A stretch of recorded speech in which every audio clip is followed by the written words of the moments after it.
Hi world, Yeah. welcome to Brian A Law School, your go-to place for good governance and the rule of law. This is the Ask Africa show, wherein this morning I'm delighted to be joined by a powerful guest, a guest who is a young woman living with a disability, and she's from Kenya. She's a teacher by profession working in my hometown, Nakuru. She is an advocate for persons with disabilities through a youth-led organization based in Kibera, Nairobi, called Gifted Community Center, GCC. They deal with persons with disabilities from humble backgrounds. And she is also a sexual reproductive health rights champion through an organization called Decent Conversations, where she represents the rights of young women living with disabilities when it comes to accessing sexually reproductive health rights services. She has worked with the Kino Ward, MCA, under the Bursary Committee, where she was representing persons with disabilities from 2017 to 2019. She is a member of the Kino Primary Board of Management, representing persons with disabilities.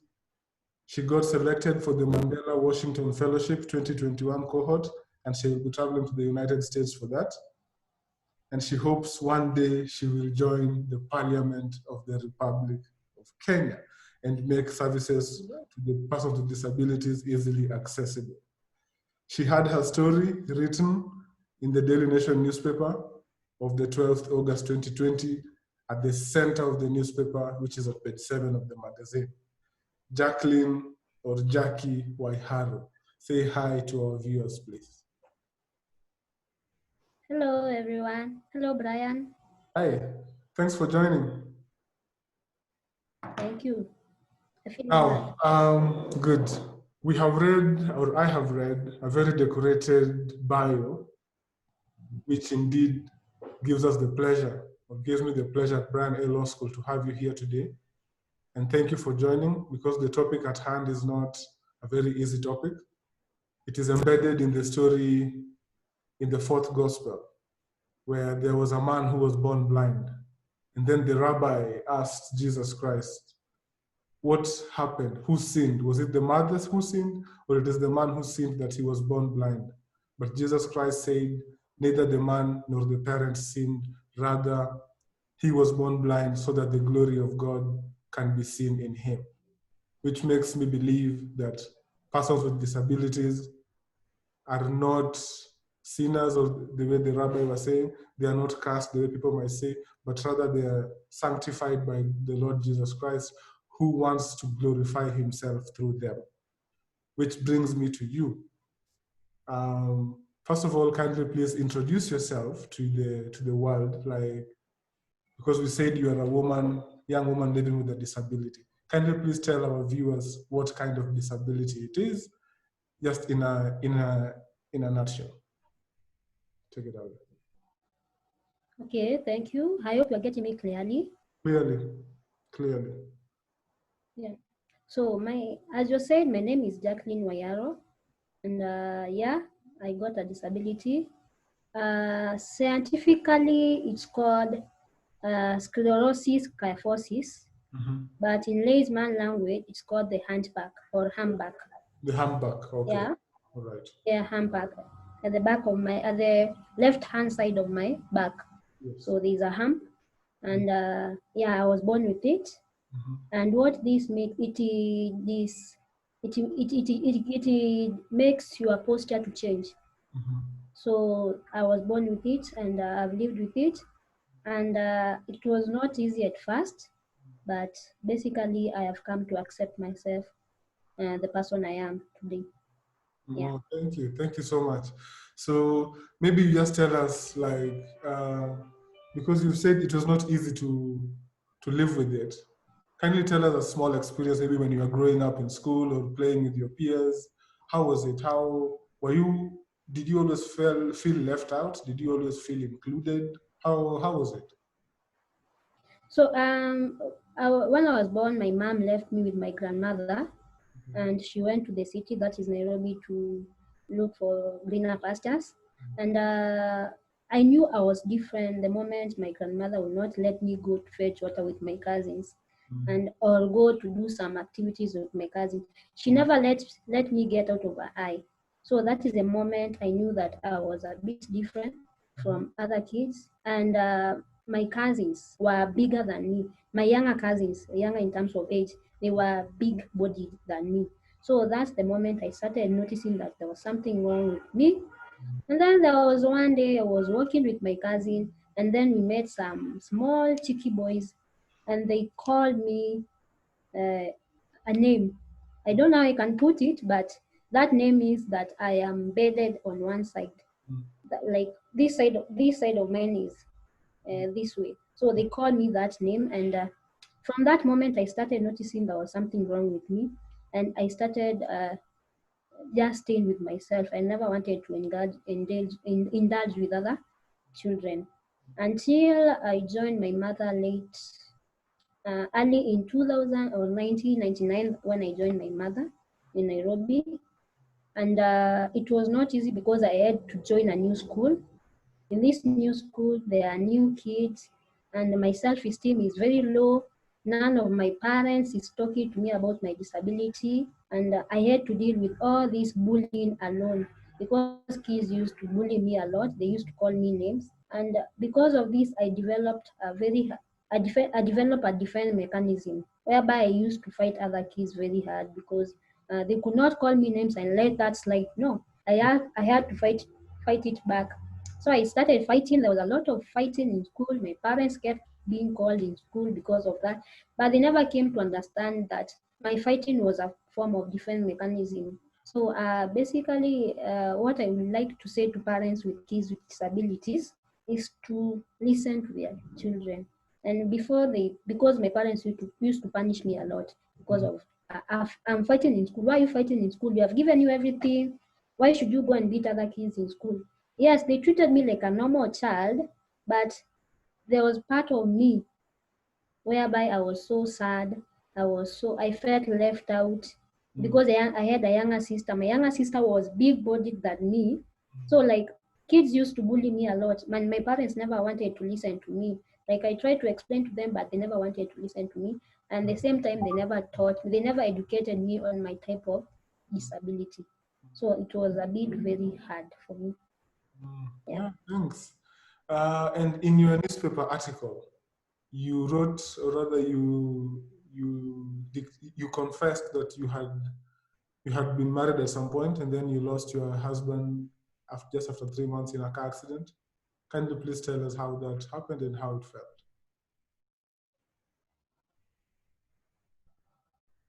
Okay, as a woman living with disability or as a person living with disability, generally, let me speak about the general picture. It's not easy to get a person that will love you for who you are, because like I think people go for the physical appearance before they know you, before they get to know you. They look at how you are created or how you are designed. So late 2016, I met this guy. No, late 2015, after college, I met this guy, and yeah, he took me for who I am. Actually, it was my first love, and we fell in love. But the relationship was on and off, the whole of 2016 on and off, and until 2016 December, we decided like we should settle. So we settled down, we got married, and we went to his parents for introduction, and they were a bit reluctant, but they never say, okay, personally I knew it was a disability, but they never like stated it out, but personally I knew that was it. And but the guy was so accepting. He loved me for who I am, and we got married and settled. He worked as a taxi driver, Uber. So one day when he was coming from, so we got married in December. Then I'm sorry, my cat. Yeah. Then we lived together from January, February, and on 3rd March, actually 2nd March, he got into an accident and he died on the spot. So that's how I lost my husband. Yeah, it was not something to celebrate. It was a very hard moment. I can Yeah. imagine. My condolences. You're a really strong woman. So this, Thank thank you so much for sharing your story boldly. I know there are so many people outside there who also have stories. So you have paved the way for them at least to be confident and bold enough to speak about these things. Which now brings me to the second part of persons with disabilities, especially in Kenya.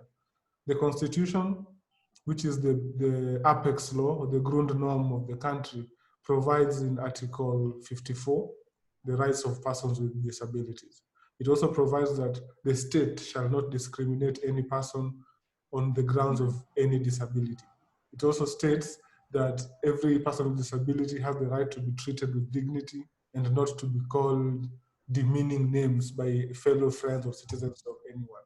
Can you tell us if you have ever encountered a situation where you felt like this right to your dignity has been denied or you have been demeaned by someone because of your disability?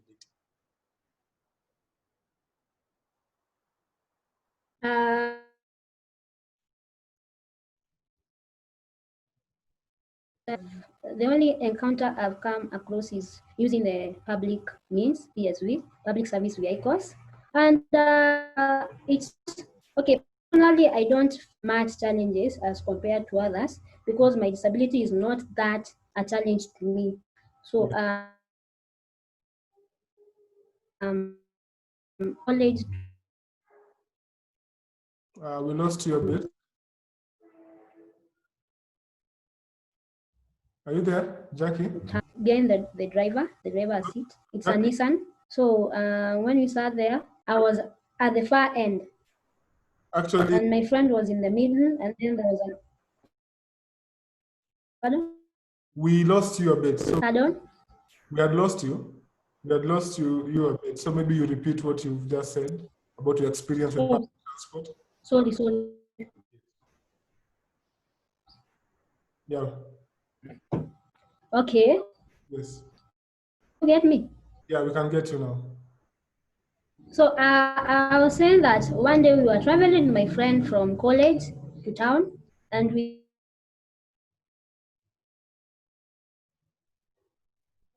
sat. My friend was in the middle, and there was nobody on the other seat. Mm-hmm.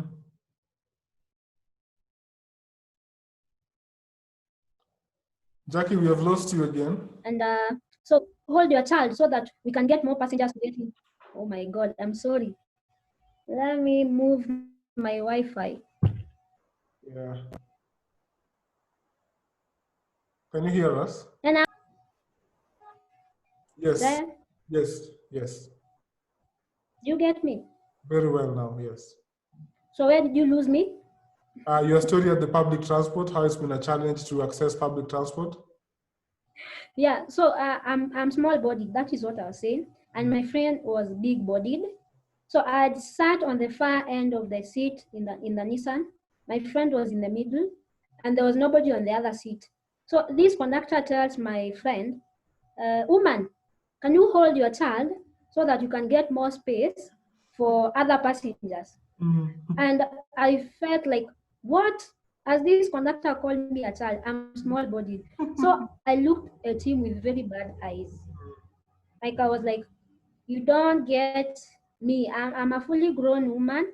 Mm-hmm. I'm not a child. And let me say, during those times, I had not accepted myself. Because if it was now, I could have corrected him. I could maybe have civic educated him more on persons with disability. Yes. But at that moment, like I gave him a piece of my mind before we got where we were going. All right. Yeah. Yeah, that's a very hilarious story. So again, it is the right for every person with disability to access public transport without favor or without fear. Yes, Jackie, are you there?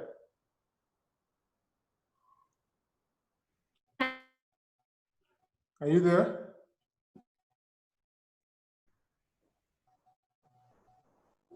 Jackie, we lost you again.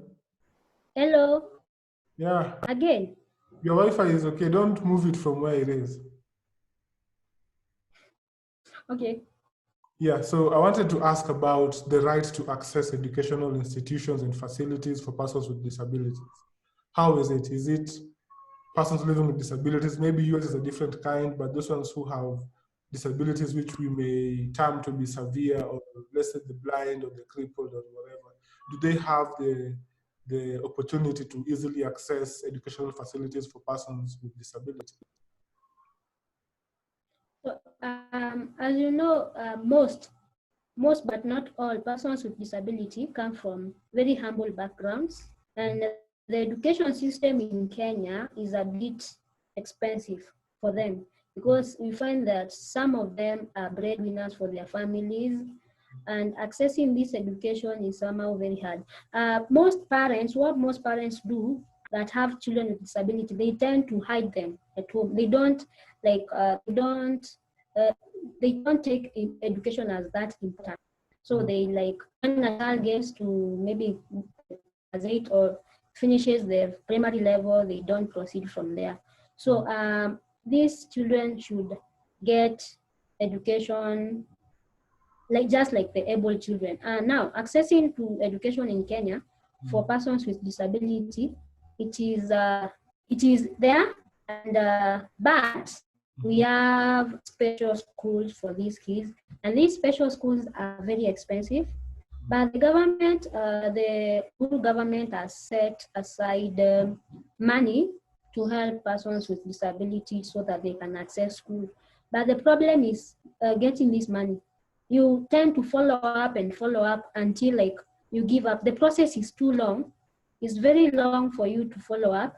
And knowing that some people may have very challenging disability, they may be on wheelchairs, they may be having crutches, they may be blind, they may be deaf. And now following these procedures for them, it's somehow hectic and very expensive, because a disability is very expensive thing. For a person with using a wheelchair, they cannot fit into the public vehicles, so they have like to get a personal car or Uber or a taxi to take them to the different offices, and it's expensive for them too. I'm telling you that most of them come from very poor backgrounds. So I wish that the government could lower the following up procedures to accessing to these grants and loans for persons with disability, and make them easier for them to access. And then this thing of renewal of disability card. Like after every 5 years, I have to go for an assessment again to be assessed whether my disability is still there. Like I have a disability, it is a hamper, it is still there, but after 5 years, I have to go back to the medical facilities, like the mostly medical government hospitals in different countries, whereby I assessed again, and I have to pay like I think 700 bob for the assessment. The medical report has been sent back to the Afia House in Nairobi, whereby the general head has to sign and send it back. It takes, let me say, at least 6 months for the process to go through. So my plea to the government is to at least make this follow-up procedure a bit easy for persons with disability, because our disabilities are very expensive, and to access these different offices, it's very challenging and hard for such people. Yeah. Right, thank you so much for that. If I may ask, access to information. How easy is the access to information to persons with disabilities? In that, do persons with disabilities know about the disability funds? Do they know about their rights as enshrined in the laws? Do they know what they're supposed to do, where they're supposed to go in case they have a complaint or anything? How is that access to information? Okay, thank you, Brian, for that. In Kenya, we have the National Council for Persons with Disability. It's based in Westlands, Nairobi. And not so many persons with disability know these offices. First of all, most people that are working there, they are able people. We find 2 or 3 are the persons with disability. And remember, this organization, or most people working there, don't have disabilities. Secondly, most persons with disability out there don't know their rights in the current government, don't know what they're supposed to benefit or how their benefits from the current government, because the persons in charge to bring out the civic education to persons with disability, they don't take that initiative to educate them and tell them more about their rights in the ruling government. So I've decided where I am in Kiamena Ward right now. This Zoom chat, I'm going to meet the MCA of this area, because we have like so many. Corona started. Let me divert kidogo a little. Yeah, sure. Since the Corona started, the government issued out some money for persons with disability, and I know very few people who got to have the money. Yes. And it was the money, and this is because they follow up. So there are so many people out there who never got this money, and I decided to talk to our local MCA, whereby I was requesting for an appointment with him so that we can discuss how this money can be disbursed out to the persons with disability. I've been following him up for almost 3 months, but he has been avoiding me. But today I decided to go to his office and maybe Yeah. because he knows, and maybe he doesn't want that influence out to other persons with disability in this area, so that they don't get to know their rights. But I cannot sit still and wait. So yeah, we need to educate.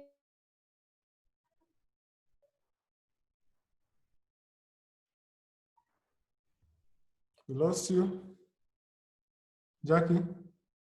With disability government. Yeah. We lost you a Yeah. bit. We lost you a bit again, but it's okay. Okay. We've heard that you're going to meet the local member of the county assembly to discuss on how the funds can be disbursed, which were given by the government to help persons with coronavirus issues. So thank you so much for that. Continue fighting, continue championing for the rights of persons with disabilities. Now, I have a last question. The law provides, whether the constitution mandates the government to ensure that at least 5% of all members of public or appointive bodies are persons with disabilities. Meaning in some state offices and in those positions where people are appointed through elections or something in government, the government is supposed to ensure at least 5% of those people are persons with disabilities. In terms of leadership, political leadership, and persons with disabilities, what can you say about that when it comes to persons with disabilities in Kenya? Have they fully embraced leadership positions?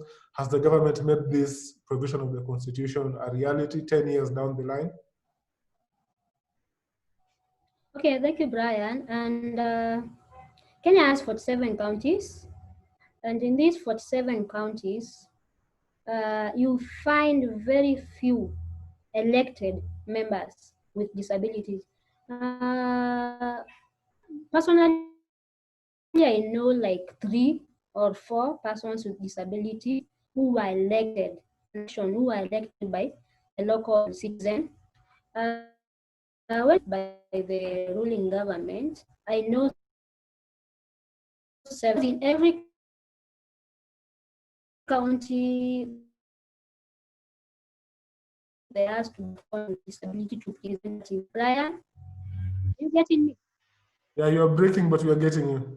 You're saying in every county, there must be someone with a disability? Representative. There has to be a person with disability representative representing the rights of persons with disabilities. So yeah, they are there, but they don't have a voice. They are there, but they don't have a voice. And I don't think that the government has included the 5% person with disability in its governance. And I believe that with so much advocacy out there, we will get there. The highest person with disability representative is is the, what do we call it? What do we call them? The CS. Yeah. Yeah, the cabinet secretary. CS. Mhm. No, principal secretary Okay, all right. for heritage and culture and something else. Yeah, that one. She's the highest person with disability in our government, then followed by maybe Isaac Mwaura, our the senator, and maybe the guy who puts on different flags in Kenya, the Masai guy. I don't know. I've forgotten his name. Yeah. So yeah, those are some of the persons with disability that I know, but I've interacted with them, and it's not easy to talk to them. I think instead of them serving us, they are there for their own benefits.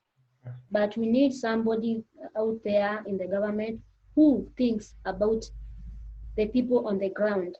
The people on the ground, because people on the ground, the persons with disability on the ground are passing through a lot.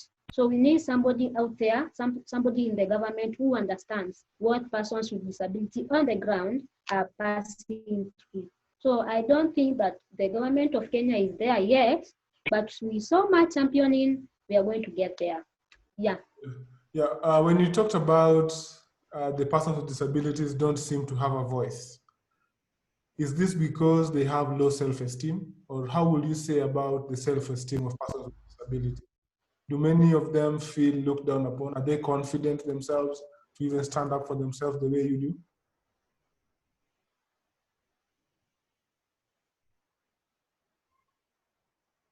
Yeah. I think they don't have high self-esteem. I think they feel despised, and that is one thing that the society is doing. The society is making us more disabled than we are. The society is making us more voiceless than we are. So I think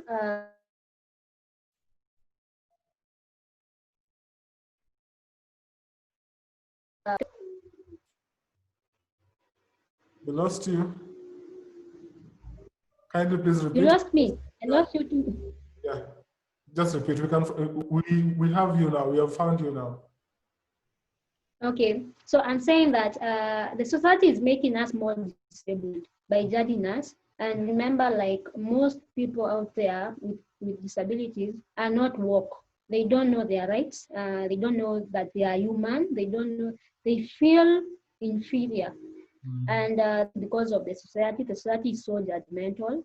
So I believe that we need people in those in those seats, in those executive seats and nominated seats, persons that have confidence, persons that believe in themselves. And we can only get these persons through showing them that they matter, through showing them that they have better than they have, through showing them that they are also able just like they have. So there is this person with disability from Nigeria who was saying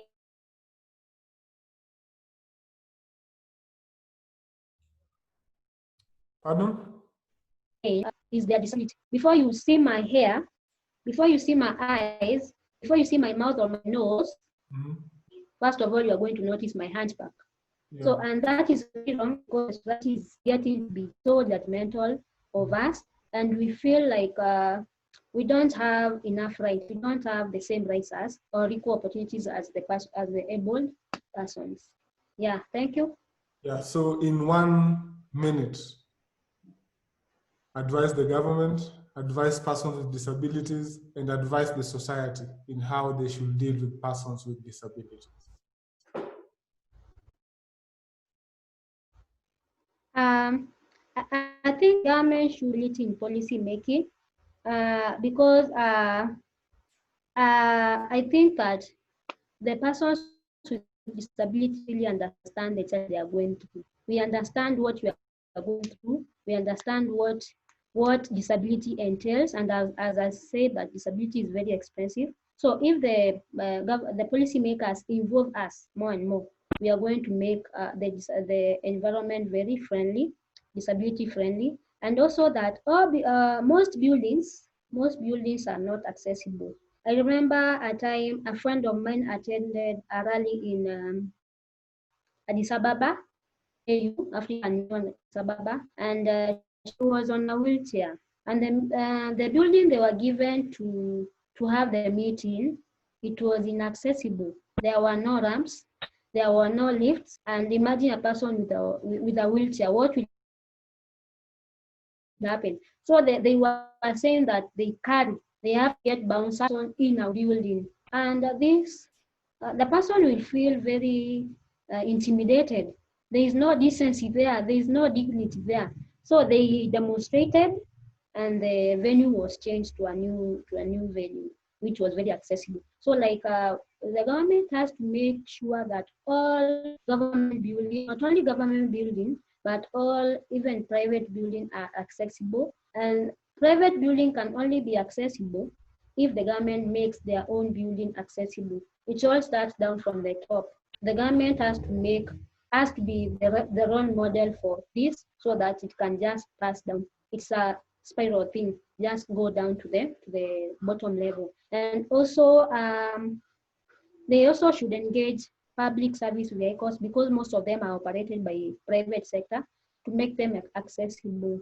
Like I've told you, disability is expensive. So because if a person with a wheelchair wants to get to town, they have to get a taxi, and taxis are expensive. So if the public vehicles were a bit accessible, they were spacious in that a person could get in with the wheelchair. They had ramps, they had elevators whereby a wheelchair can just stand and it is elevated to the vehicle. That one could be also very good and cheap for the person with disability. And also we should promote decency and dignity among persons with disability, campaign more, educate more the person with disability about their rights. And I believe that it's going to be achieved one day, one time. And before maybe we closing, I'd like just to speak small thing about sexual reproductive health rights among young women living with disabilities. I've been in the limelight because of that. When we are trying to access these rights and their hours, we are supposed to have them. First thing, you get a reception attitude. The people that you find there in the reception, like they just look you and judge you. They judge you before they hear you. Like, why are you here? What do you want? Do you also do these things? So like they are judging us, and that's not even okay. Also, unfriendly medical facilities, they are not accessible. Most hospitals are not accessible. We find it is very hard for a person with disability to access them. And as I told you that every 5 years we renew our cards, and the renewal process is a very long process. You are sent from block A to block D to block F. So you keep moving from one block to the other, and you don't have the right facilities in the hospital. So it's very hectic. And trained medical providers, these medical providers, they are very untrained. They don't know how to, like, let's say a deaf person or a blind person goes to the hospital to get rights, these services for them. This nurse or this doctor is untrained on how to handle this person or how to communicate, because they need the blind to speak with braille machines, and also the deaf, they use interpreters, and the deaf has come, they don't know how to talk, they are signing, and the doctor does not understand what this person is saying. So maybe my solution to that, I think the Kenya Medical KMTC Training Center should introduce learning of special education to their doctors and to their nurses out there, so that they can include inclusivity in all areas. Yeah, thank you. Nice. Thank you so much for that. Lastly, very, very lastly and briefly, an advice to persons living with disabilities. Pardon? Advise the persons living with disabilities. What message do you have for them in accessing their rights and privileges? Yeah, a person with disabilities out there, you matter, you're enough. You don't need anybody to assure you that. Your own assurity is enough. You just tell yourself, I'm better, I'm more, and I'm important. When you get that point, then you live your life. So you don't have to like listen to what people are saying there. Also, I'd also like to tell them that they should learn more. The Constitution is available on phones. It's there. So just Google more on your rights, learn more on your rights, and I'm sure that we are going to achieve a disability-friendly environment, and inclusivity is going to be achieved. So just get out yourself there. Don't feel stuck. Don't be at home. Just bring yourself out there and be an example to the others. And also, we parents with children living with disabilities, take your kids to school. Also, speak to your kids about their disability. Let them know they are different, and also make them have high self-esteem. Parents are the ones that are supposed to build their children's esteem. And if you keep on speaking to your children over and over, assure them about their disability, tell them that they matter, I'm sure you are going to have a very good future generation when it comes to inclusivity. Yeah, Thank thank you you, very Brian. much, Jackie. Thank you for your time. Thank you for sharing your early morning with us. And while, as you've heard from Jackie, persons with disabilities matter, persons with disabilities are enough. For us at Brian A Law School, Yeah, we urge you to subscribe to this channel, like our videos, and share widely. And if you have anything you want to share with the world that is concerning you, that is concerning your locality, that is concerning your country, drop us an email in the email given in the description box, and we shall reach out to you and host you in the show. From us at Brian A Law School, bye. toodles, toodles, toodles, toodles.